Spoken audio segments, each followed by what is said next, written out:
దత్తాత్రేయ అవతారంగా అవధూతగా శ్రీ షిర్డీ సాయిబాబాని భక్తులు కొలుస్తూ ఉంటారు.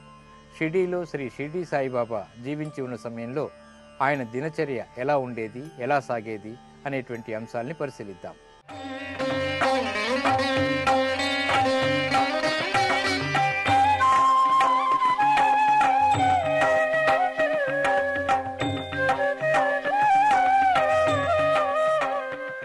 షిర్డీలో సాయిబాబా జీవించి ఉన్న రోజుల్లో ఆయన దినచర్య ఏ విధంగా సాగేదో ఆయన సమకాలికులైనటువంటి భక్తులు చెప్పేవారు. బ్రాహ్మీ ముహూర్తంలో నిద్ర మేల్కొనేటువంటి బాబా కాలకృత్యాలు తీర్చుకున్నటువంటి తర్వాత ధునిలో కట్టెలు వేసి ద్వారకామయి ఎదురుకుండా ఉన్నటువంటి రాయిపై కూర్చుని ఆకాశంలోకి చూస్తుండేవారు.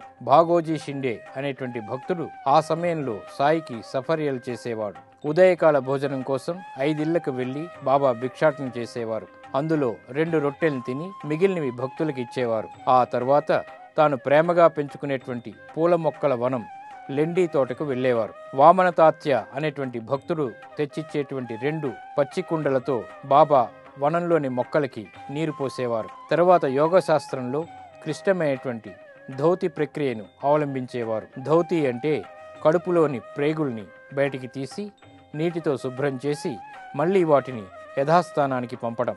మధ్యాహ్నం 12 గంటల వరకు భక్తులతో గడిపి మళ్లీ భిక్షాటనకి వెళ్లేవారు. భిక్షగా లభించినటువంటి పదార్థాలన్నీ కలిపి 2 కుండలలో ఉంచేవారు. ఒక కుండను పశుపక్షాదుల కోసం ద్వారకామయి దగ్గర ఉంచేవారు. 2వ కుండలో ఆహారాన్ని భక్తులు ప్రసాదంగా స్వీకరించేవారు. మధ్యాహ్నం బాబా కాసేపు విశ్రమించి సాయంత్రం ద్వారకామయిలో నామ సంకీర్తనంలో పాల్గొనేవారు. రాత్రిపూట 4 మూరల పొడవున్నటువంటి చెక్క ముక్కని పల్చటి తాళతో వేలాడదీసి ఉయ్యాలలాగా తయారు చేసి 4 వెంపులా దీపాలు వెలిగించి బాబా ఆ చెక్క ముక్కపై విశ్రమించేవారు.